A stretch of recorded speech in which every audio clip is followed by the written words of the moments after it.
I've been carrying this suffocating weight in my chest for over a year now. I knew my best friend was faking her entire pregnancy just to trap her fiancé. For months, I looked that genuinely excited man right in the eye and said absolutely nothing.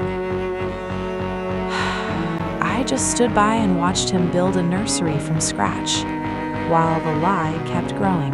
I kept my mouth shut because I was terrified of what would happen to my own life if I told the truth. But eventually, everyone hits a breaking point.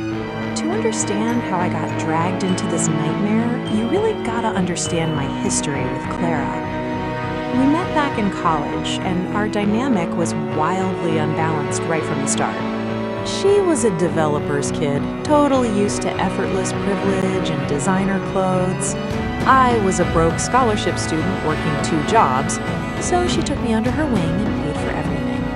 For the longest time, I honestly thought she was my guardian angel. It took me years to realize Clara didn't actually collect friends. She collected an entourage of people who owed her. After graduation, we launched a luxury interior design firm together. Her dad funded the whole thing, and she was the face of the brand. But I was the one doing all the actual heavy lifting. I had the degree, I pulled the late nights, and I dealt with the screaming clients. But since Clara brought in the startup money, she owned 80% of the company. Things got worse when my mom got really sick, and I was suddenly drowning in medical bills. Clara stepped in and loaned me 40 grand just to keep my head above water. But in exchange, she made me sign this fiercely restrictive contract with an ironclad non-compete clause. I was basically her indentured servant, but I kept telling myself it was fine because we were best friends. Then came Julian. He was everything her usual boyfriends weren't. He came from old, quiet money, but he was incredibly grounded. He volunteered, loved hiking, and treated people with genuine respect. Clara was obsessed with him. Well, really, she was obsessed with the status of marrying into his family. But after 2 years, Julian was starting to see through her perfect facade. He was getting tired of the constant parties and the superficial gossip. The relationship was totally falling apart. Julian started pulling away, taking weekend trips without her, and dodging any talk of an engagement. He just wanted a quiet life and a real connection. Clara wanted galas and a bottomless black card. Clara went into an absolute frantic panic. She knew he was gearing up to leave her. She spent hours in our office pacing the floors and crying. She was obsessing over how to reel him back in. And then, miraculously, all that tension just vanished. One Monday morning, Clara walked into the office with this triumphant, glowing smile. It was a total 180 from the hysterical wreck she'd been on Friday. She called a team meeting and announced that she and Julian were expecting a baby. She flashed this massive, flawless diamond ring. She claimed Julian broke down in tears of joy and proposed on the spot. At first, I was honestly just relieved for her. I hugged her, genuinely hoping that motherhood might soften her up a bit. I thought maybe it would bring her the peace she so desperately needed. But within a few weeks, this creeping sense of unease started settling over me. Clara's behavior wasn't just secretive, it was highly controlled. She flat out refused to let Julian come to any of her doctor's appointments. She never had morning sickness, and she didn't change her diet at all. I even caught her casually drinking wine at networking events when Julian wasn't looking. It made absolutely no sense. When I gently reminded her about the baby, she would just snap at me. She'd claim it was non-alcoholic or that 1 glass was perfectly fine. Her defensiveness was so sharp. I was starting to realize something was terribly wrong. The crazy part is, I found out completely by accident. We shared a master Apple ID for all the company devices. I was alone in the studio one night, pulling a late shift to finish up a massive staging presentation. I needed to pull up some fabric references, so I grabbed Clara's iPad off the charging station. But when I opened the browser, I definitely didn't find any design blogs. Instead, I found a bunch of open tabs that made my blood run instantly cold. The first one was an Etsy shop selling fake, customized ultrasound photos. The next was a forum on how to fake a positive urine test. And the third tab? It was a theatrical supply site selling a high-end silicone pregnancy belly. I just sat there in the dark, staring at the screen. My heart was pounding so hard I could hear it in my ears. I scrolled through her search history and it went back for weeks. She was looking up how to fake symptoms and keep Julian out of the doctor's office. It wasn't paranoia. She was faking the whole thing to trap him. I didn't sleep a wink that night. The next morning, Clara strolled into the office looking totally radiant and perfect. She had no idea her little house of cards was about to come crashing down. As soon as she stepped inside, I walked over and locked the door behind her. I didn't yell. I didn't even accuse her right away. I just needed to make sure nobody else walked in. I walked back to the conference table. I just turned the iPad around and slid it across the marble right to her, and I asked her, real quietly, "What exactly am I looking at here?" She glanced down at the screen, and for a split second, I saw genuine, unadulterated terror in her eyes. Her perfect little mask just completely slipped off. She literally collapsed into one of the chairs and just started sobbing. She buried her face in her hands, crying hysterically. She kept saying she was desperate, that Julian was going to leave her. She couldn't bear the thought of losing him. She swore it was just a temporary lie to buy some time. She promised she'd get pregnant for real right after the wedding.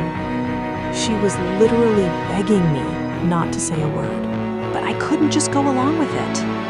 I told her the whole thing was insane and incredibly cruel. I said she had to tell him the truth before the invitations went out. And just like that, the tears completely stopped. It was like a switch flipped inside her head. She sat up, wiped her eyes, and gave me this cold, hollow look. Her voice dropped to this terrifyingly calm whisper. She casually reminded me about the 40 grand I owed her for my mom's medical bills. Then she brought up my non-compete clause. She said if I breathed a word to Julian, she'd fire me and sue me into oblivion. She looked me dead in the eye and told me I was gonna burn first. I was completely paralyzed. I thought about my mom relying on my income and all the years I sacrificed for this career.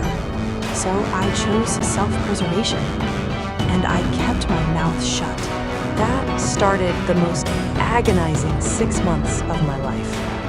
I had to watch Clara play the expectant mother with sickening perfection.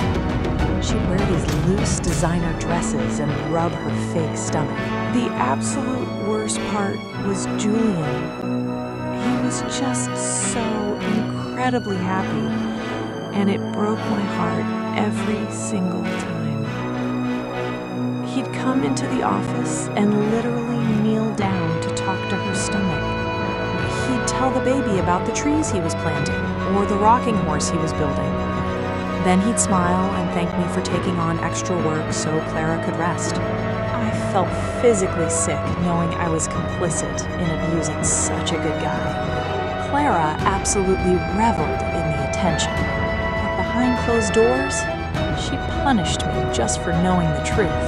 But there's a fundamental flaw in faking a pregnancy. It comes with a strict deadline. You can only pretend for 9 months. As the timeline crept toward the 3rd trimester, Clara realized she needed an exit strategy. She couldn't exactly produce a child out of thin air. She needed the pregnancy to end, but in a way that would bind Julian to her forever. through shared trauma. She needed a tragedy. She needed an accident. But Clara was meticulous. She couldn't risk the medical scrutiny of a natural loss, so she needed someone to blame. Someone Julian could direct his anger toward, so he wouldn't look too closely at the details. She chose me. The setup began subtly. Clara started complaining to Julian that I was acting erratically at work, claiming I was jealous and stressing her out. Julian, being deeply protective of his fiancé, started looking at me with suspicion and polite distance. I didn't understand what she was doing until it was almost too late. It happened on a Tuesday afternoon. We were at this massive, multi-level warehouse sourcing vintage architectural salvage for a big restaurant project. The place was dusty, cavernous, and mostly empty, except for a few workers down on the ground floor. We were up on the second-level mezzanine, right by this steep, open-backed wooden staircase. I was carrying a heavy box of antique brass fixtures, just trying to navigate my way toward the stairs. Clara was walking a few paces behind me. We were completely alone up there. As I reached the top of the stairs, I paused to adjust my grip on the box. Suddenly, Clara let out this blood-curdling, theatrical scream. I whipped around, absolutely terrified, expecting to see that she had fallen down the steps. But she hadn't tripped over anything. She had deliberately thrown herself backward onto the solid wooden floor, landing hard on her hip and shoulder. Before I could even drop the box, she began to wail. It wasn't a real cry of pain. It was a performance of absolute hysterical agony. She curled into a ball, clutching her stomach, screaming that her baby was hurt. I just stood there, completely frozen in shock, holding the box. Workers from the ground floor came sprinting up the stairs. She looked up at me with tears streaming down her face and screamed, "Why did you push me?" The floor just dropped out from under me. Everyone was looking at me in absolute horror. The guys downstairs stared at me like a monster. Someone called an ambulance while I stood frozen. I tried to say I didn't touch her, but Clara was screaming too loud. At the hospital, the whole nightmare became so real. They wouldn't let me pass the waiting room, but I couldn't leave. I sat under those awful fluorescent lights, just waiting for the bomb to drop. About an hour later, Julian came bursting through the ER doors. He was completely pale and shaking like a leaf. He didn't even look at me. He just ran straight to the front desk, totally panicked. When he finally came back out, he looked completely destroyed. His eyes were bloodshot and his jaw was clenched tight. All that pure, genuine happiness he used to have was just gone. He walked right up to me in the waiting room. He didn't yell. He just looked at me with this pure, absolute disgust. Then he whispered that she lost the baby, and that Clara said I pushed her. I started crying and stepped toward him. I begged him to listen to me. I swore up and down that I never touched her. I just kept pleading with him to believe me. His voice went completely dead. He told me he never wanted to see my face again. He said if I ever went near her, he'd ruin me. He said I killed his child and just walked away. I was just left standing there alone under those harsh hospital lights. And suddenly, it all made sense. Clara pulled it off perfectly. She got Julian locked down through this fake trauma and completely destroyed me to do it. But Clara made one massive mistake. She thought taking away my career would keep me quiet forever. She didn't realize that by taking everything I had to lose, she actually set me free. Keeping my mouth shut wasn't an option anymore. I left the hospital and drove straight to our office. It was way past midnight. My hands were shaking so bad I could barely get the key in the door. I walked right up to Clara's perfect little old desk. It was time to dig up the truth. I sat down at her desk and logged right into the master computer. I didn't even bother checking her personal folders. I went straight for the synced cloud drive, knowing she had to have slipped up somewhere. For 3 hours, I dug through every digital footprint she left over the last 6 months. It was honestly staggering. I found tracking numbers for the silicone prosthetics and emails to an Etsy seller demanding custom dates on fake ultrasounds. The deeper I went, the darker it got. I finally pulled up her search history from the night before the warehouse incident. The searches were just chilling. She was Googling how to fake a miscarriage at the hospital and refuse an exam. But I knew a digital trail wasn't going to be enough to break her web of lies. The most damning evidence had to be physical. I walked over to our staging toolkit and grabbed a heavy steel crowbar. I walked right up to her locked filing cabinet, the one she never let anyone near. I wedged the crowbar into the bottom drawer and pushed. The lock snapped with a sharp crack, and the drawer slid open. I dropped the crowbar and came down, tossing aside a bunch of old fabric swatches. Buried deep underneath them was a thick manila envelope. My breath hitched as I pulled it out into the light. I opened the envelope and dumped it out. There were printed copies of the fake ultrasounds, a spare silicone belly, and a receipt for theatrical blood capsules. It was the complete anatomy of a monster's lie. It hit me like a punch to the gut. She went into that hospital bathroom, used the capsules, and refused an exam because she was quote-unquote too traumatized. She used her tears and Julian's money to intimidate the ER staff. I didn't waste another second. I printed every search history, every email, and every receipt. I gathered all the physical proof and packed it meticulously into a thick, black leather portfolio. As the sun started to rise, casting this pale gray light over the studio, I finally stood up. I felt this strange, profound sense of peace wash over me. The terror was completely gone, and all I had left was absolute clarity.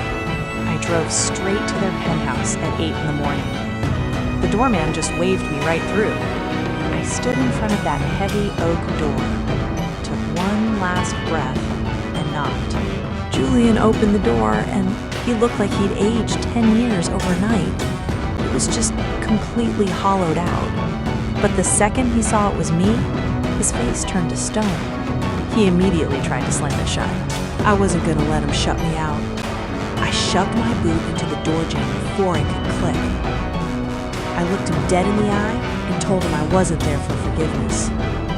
I was there to give him the truth. Before he could even react, I shoved the black portfolio right into his chest. He grabbed it on pure instinct. I told him, once you look at what's in here, you'll never have to see my face again. I just laid it all out. I told him Clara didn't lose the baby because there never was one. I confessed she'd been faking the whole thing for 6 months just to trap him. He just froze, staring at me like I was completely insane. But he didn't hand the folder back to me. I told him to just look at the dates on the receipts. Look at her search history. Slowly, almost like he couldn't stop himself, he opened it up. I stepped back and watched him read. I saw his eyes scan the email about the fake ultrasounds. Then he flipped to the receipt for the silicone belly. You could actually see the exact second his entire world shattered. His breathing hitched. His hands started shaking so badly that the papers were actually rustling against the leather. He was realizing he'd been mourning a baby that never even existed. It was agonizing to watch.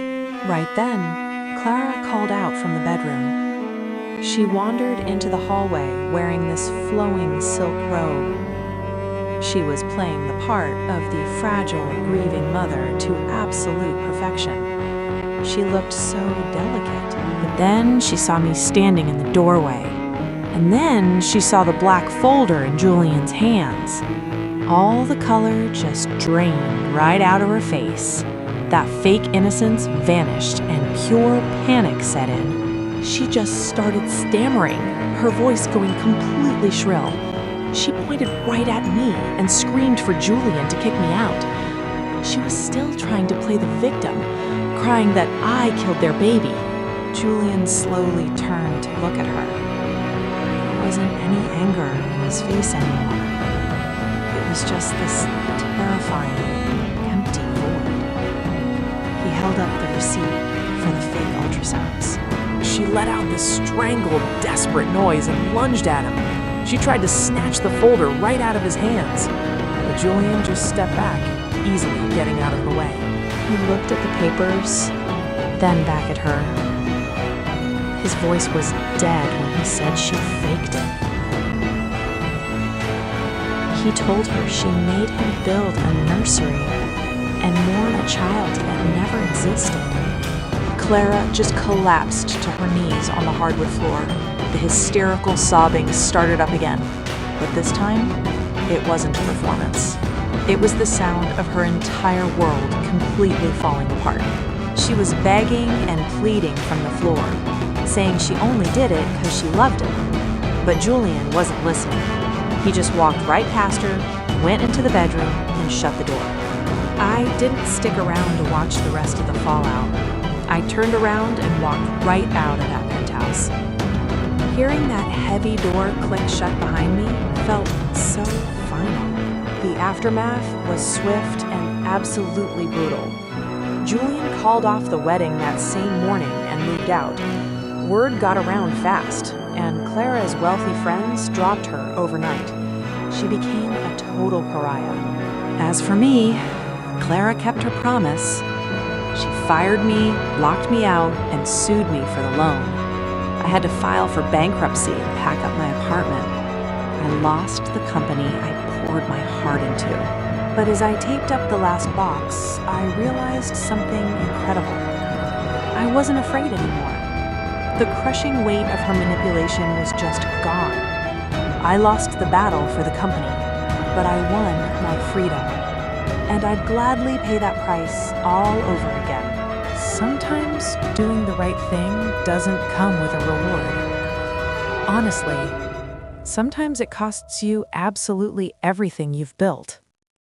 I walked out of that apartment with nothing but a few boxes. I had to start completely over from scratch. I took tiny freelance gigs under a different name just to keep the lights on. It wasn't the luxury empire we planned, but it was mine. I realized that no amount of money or career prestige is worth living as a hostage in your own life. Clara used my fear to keep me on a tight leash.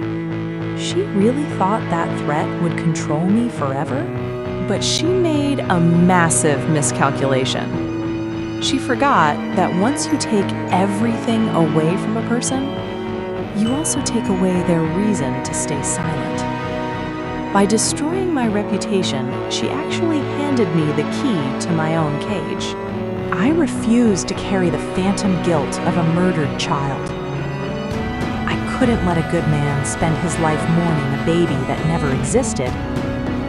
The truth had to come out, no matter the cost. Now, my days are quiet.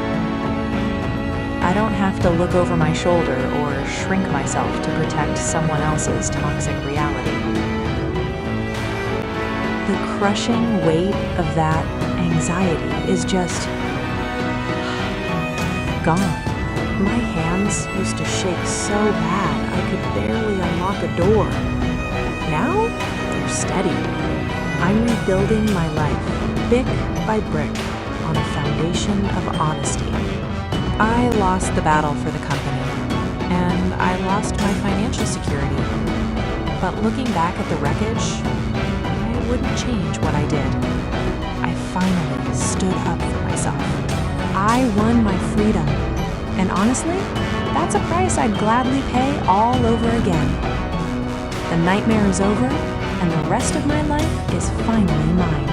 I'm no longer the terrified girl who let someone else dictate her worth.